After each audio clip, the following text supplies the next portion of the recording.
He's the best there is at what he does, and she's a teenage mutant who can walk through walls and walk on air. Today we're taking a look at the 6-issue limited series Kitty Pryde and Wolverine. This series by Chris Claremont shines a magnifying glass on the two titular characters, Wolverine and Kitty Pryde, who each get their own arcs and resolution in this story, but its aim was definitely more focused on setting up the next evolution for Kitty Pryde as a character, as it's her who goes through the toughest battles and the most drastic changes. With that being said, let's take a look at where Kitty is starting from at the beginning of this story. At this point, Kitty's mutant powers have only been manifested for around 2 years, so she's fairly new to this paradigm shift in her life. Her parents are divorced, and that's been one of the biggest struggles she's had to face in her personal life, although along with that struggle, she had a serious relationship with Colossus, but she's since been dumped and is reeling off from that relationship. And when we meet her in issue 1 of this limited series, she is currently visiting with her father in Chicago, which leads us to the inciting event of the story. This all begins with Kitty making a surprise visit to the bank that her father works at, so that they can potentially go out and have a dinner together. And I'd like to point out something Kitty says here as she enters the bank, because it'll be important later on when we zoom out and look at this story as a whole. The doors of the bank are locked, so Kitty phases in and then realizes that was a pretty reckless thing to do, and she specifically thinks about how Wolverine would tell her to be more careful. A lot of this story is going to be centered around Kitty's failures, which is a natural part of life and growing up, and how she doesn't let those failures define her. There's also a lot in here about her relationship with authority or figures of authority like Wolverine or her father. So those are some things to keep in mind as we start laying down the foundation of this story. Kitty finds her father arguing with some Japanese businessmen led by a man named Ogun, and through some context clues we learn that Kitty's father is in a pretty tight financial situation and a legally precarious situation as well. Interestingly enough, in this scene, Kitty locks eyes with Ogun, and she recalls the first time she met Wolverine. She felt the same thing as this moment meeting Ogun, and this kind of sets up Ogun as a foil for Wolverine as a character. Soon we learn that Kitty's father is going to have to go to Japan to meet the chairman of this Japanese operation, and her father tells Kitty that it's probably best if she returns to Professor Xavier's. Kitty, in what is a half display of bravery to make sure her father is safe and isn't killed by the Yakuza overseas, and is half a display of recklessness, gets on a plane and stowaways to Japan to follow her father. Kitty makes it to Japan, and conveniently enough, she knows Japanese because the last time the X-Men visited the country, Professor Xavier telepathically taught them all the language, which is very cool because even in the Krakoa era, this is still a thing, as the new citizens of Krakoa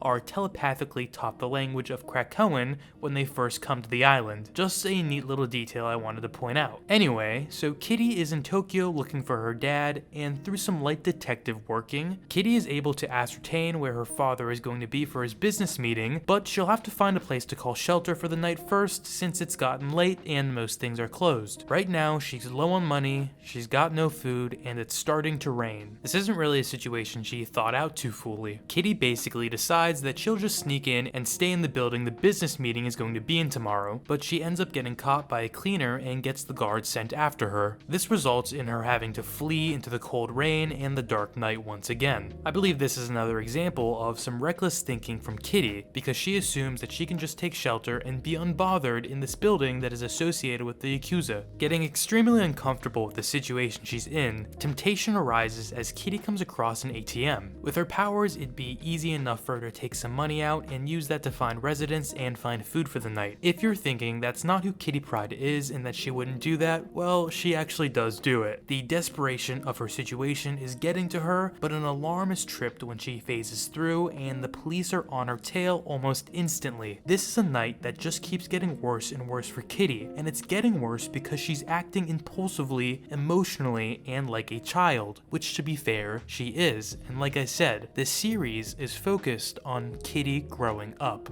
It's basically a ninja, samurai, coming of age story. She escapes the police by phasing into the sewer, and she starts feeling really sick. To add on to her pile of problems, now she's caught a fever. Kitty is about ready to give up, and she finds a payphone to call the Xavier Institute for help. Coincidentally, Wolverine is the only one at the mansion at the moment, and he answers the phone, but Kitty's too ashamed of what he will think of her and the situation, and she hangs up. And this is because there's there's already sort of skeleton work for Kitty taking on this mentee role with Wolverine that will be explored later in this series. Then, Kitty sees her photo on the television, and she learns that there is a search for her since she's broken numerous laws. Kitty is just completely stressed out and lost now, and she tries to go find her dad and explain everything, but when she returns to the office, she overhears that her father has agreed to help launder money for the Yakuza. As a result of finding out that her father is allegedly just as crooked as the Yakuza, Kitty has an emotional outburst here, and that alerts everyone of her presence. Now, Kitty is disappointed and angry at her father's choices here, but what's interesting is that his choices parallel hers in a way. She felt that due to necessity, she had to steal from the ATM, despite knowing it's wrong, just like her father feels like he needs to engage in business with the Yakuza for the sake of his family and livelihood, even though he also knows it's wrong. This also kind of ties into the idea of how when growing up, you start to realize how complicated life is, and that your parents aren't paragons of morality, and they're also just humans who are capable of making mistakes. This is a hard moment for Kitty though, because up until now, she claims to have thought her father was the most honorable and honest man she knew. The chairman, Shigematsu, makes a deal with Ogun to go after Kitty Pryde. This deal is made in Japanese, so Kitty's father can't understand, but Ogun quickly lets him know that his daughter is as good as dead and there's nothing he can do about it. As Kitty runs away and gets lost phasing through the building, she's attacked by Ogun, who now wears a demon mask, and she's knocked out with some gas that he blows in her face. And this is the point in the story where we are shown that Wolverine is going through the airport and he's on his way to Japan, a country that he's very familiar with and connected to help Kitty Pryde out. Under the capture of Ogun, we get a physical and mental breakdown of Kitty Pryde. Ogun literally and figuratively chops away pieces of her. He cuts her skating outfit off, he cuts her hair off, and he psychically chops away at her mental state, regressing her to the mentality of a baby. We then get this sequence in which Ogun utilizes her and trains her and grooms her into being his perfect weapon. We're shown this in a metaphysical space where time works differently.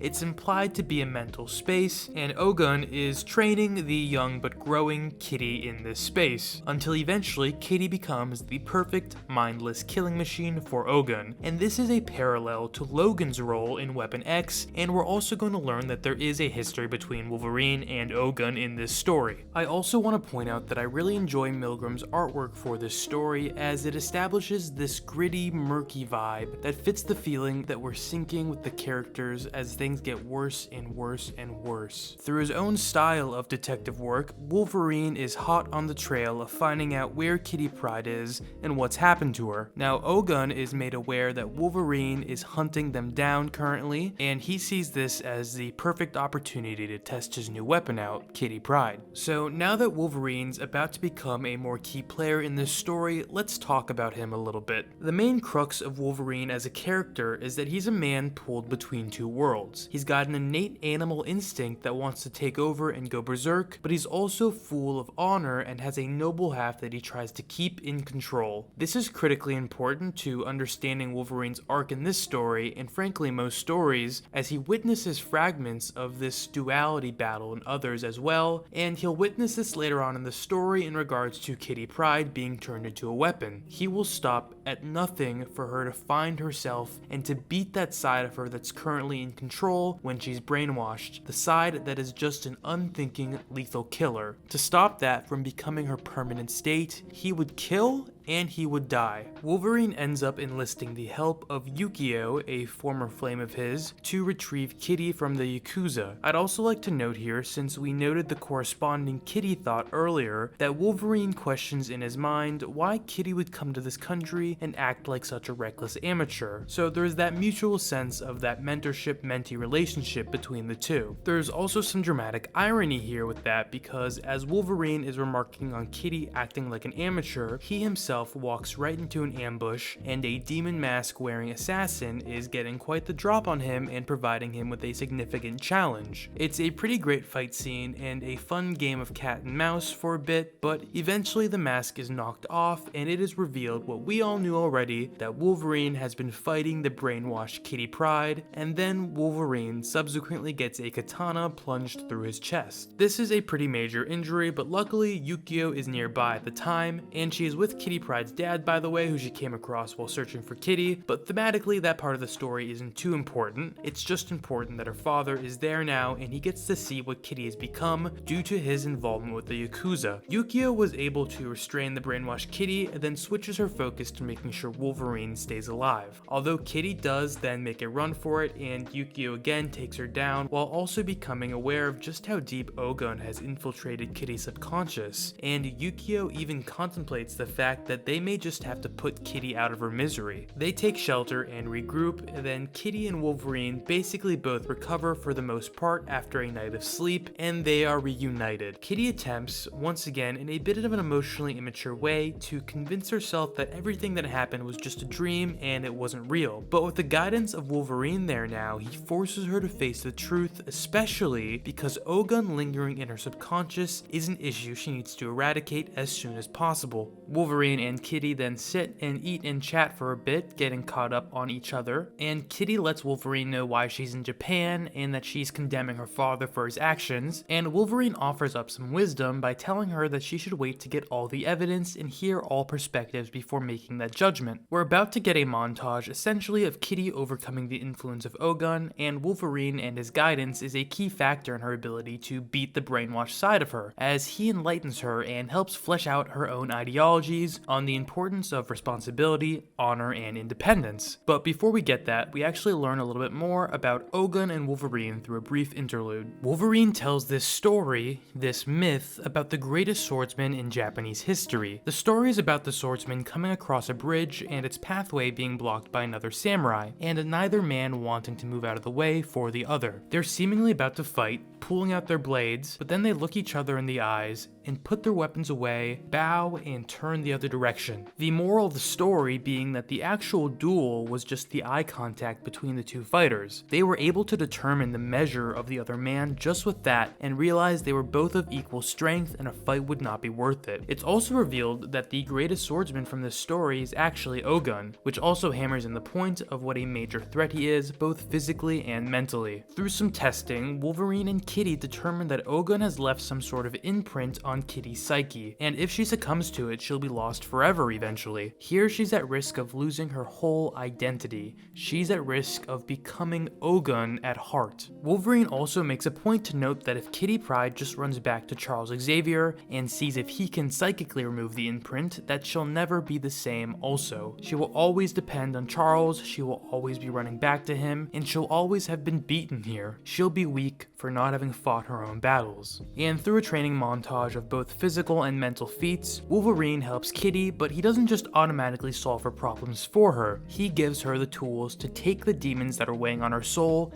and exorcise them herself. And Kitty eventually does, and this helps pave the path for her to become an even stronger and even more layered character than the Mary Sue adjacent type she was before this story. Having mastered these tests of physical and mental strength and buying into the logic that running home is not a solution, Kitty Pryde begins the quest to take back her life and to grab everything she lost back from the grip of the Yakuza. She begins to start tying up some of the story's loose ends, like taking care of Shigematsu, and she does this by using her mutant phasing ability combined with her newfound ninja training. Kitty has transformed from just regular ordinary Kitty to her new identity of Shadowcat here, a mutant with extraordinary powers, ninja abilities, and bigger problems than most teens her age ever have to face. She reflects on this a bit, and there is an interesting perspective she has in her mind as she's thinking about the paths of life. Kitty almost seemingly yearns for a more matriarchal path for her future, but eventually comes to the conclusion that she's not willing to give up the spectacle of her life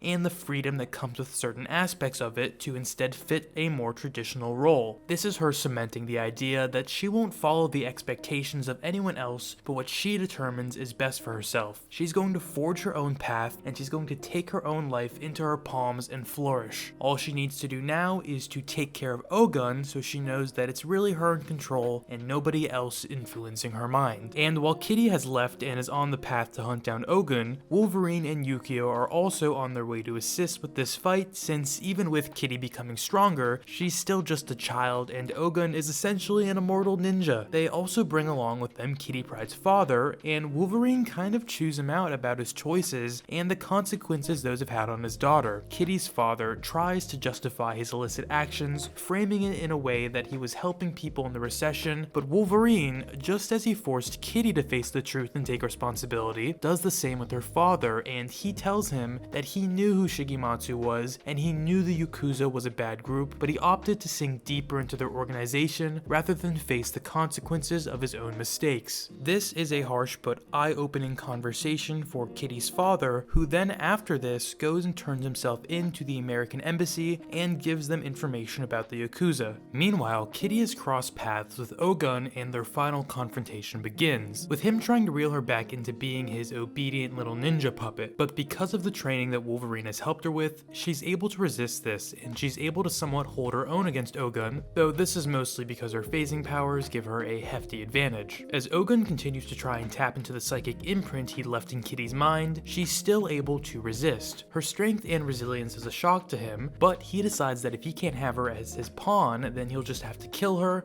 and he's right about to do that when Wolverine shows up to intervene. And we get this parallel between the Samurai Bridge story that Wolverine talked about earlier, though Wolverine has some doubts that he can accurately measure up as a warrior to Ogun, and Ogun doesn't believe Wolverine is as good a warrior as he is, and thus, unlike in the story earlier, the two begin to fight. And the language of this fight is very much that Wolverine is on the defense, and he's taking a beating because Ogun is just that much more skilled. We also slowly start to unravel the history between Wolverine and Ogun, as it's revealed that Ogun is actually a past mentor of Wolverine, and at one point even considered a friend of his. The point behind this will be expanded on later in the conclusion of the story, but for now, Wolverine basically draws Ogun away from Kitty as these two get locked into their fight, but eventually Kitty catches up to Wolverine, wanting to take responsibility and wanting to take action, but unfortunately they both realize that they're extremely outmatched by Ogun and death seems imminent. Wolverine and Ogun engage in what is seemingly their final face-off, and Wolverine gets stabbed through his body again, and he enters into his animal side, his rage side, his berserker instinct kicks in, and he's able to best Ogun that way. But before killing Ogun, Wolverine pulls back and allows for Kitty to deliver the killing blow. However, she hesitates and she refuses to kill Ogun, and as it turns out, this was actually just a test to see if Kitty Pryde's mind was still embedded with sort of the ideologies of Ogun, as Wolverine states that Kitty Pryde would never kill somebody, but Ogun would. So what Kitty may have seen as a brief weakness, not being able to kill this man, is actually a sign that she is still Kitty Pryde and that she's in control and that she determines what she wants to do with her actions and her life. And it also emphasizes that she can be both things, Shadowcat and Kitty Pryde. Ogun takes one last final charge at Kitty in an attempt to kill her, but Wolverine has Kitty phased at that moment and he ends up being forced to kill Ogun himself, which if you've seen my analysis video about Wolverine being the Sisyphus of violence, you'll know that this is often how Wolverine's stories end. He always ends up having to be the one to take a life to save those who he loves. It's his eternal sacrifice. This is a layered tragic moment for Wolverine because of the past history and relationship that he had with Ogun, and he really doesn't celebrate the tragedy that had to occur this day. He instead regrets that there was no way to avoid this, but Kitty points out that it's because Wolverine grew and Ogun never did. Wolverine learned true control. He went to his berserk side and he was able to pull back. He put the beast back in the cage, while Ogun just became a beast over the years. So Wolverine leaves this story also stronger, though it's more a psychological battle that he's had to endure with this dichotomy in him, but he gets confirmation that he is a man. He is able to hold back that monster inside him, and that makes him a worthy warrior and a worthy soul. As for Kitty Pryde, she leaves this story with a newfound confidence and a newfound empowerment. If she got through this struggle, she can face any other challenge with a brave front. She's embraced the responsibility she'll need to take in her continued quest of growth, which will surely have more failures, but she now knows how to take what life gives her, and as Wolverine says earlier in this story, turn it into a winning hand. Despite the coming-of-age style of the story, and Kitty getting thrust into a very adult world and situation very quickly, I love that this series ends with a little moment to remind us that even though Kitty is growing up, she's still always going to be Kitty, and she's always going to have this optimism and spirit that we all find very enamoring, and she's still a character who's got her personality and her wonder, and of course, that she also still really enjoys ice cream. This is in no way a perfect story. I mean, it leans into a a lot of Japanese culture stereotypes, and it leans into sort of tropes of ninja stories, but Claremont, at the end of the day's writing, is always fantastic, and he's always dedicated to the continued growth and evolution of his characters, which we see for both Kitty and Wolverine in this story. So thank you guys so much for watching. Please let me know if you've read this, and if you've enjoyed it, leave a comment below. And as always, I really appreciate you watching. Please hit that subscribe button if you enjoy what I do and you're not already subscribed, and you all have a great rest of your day.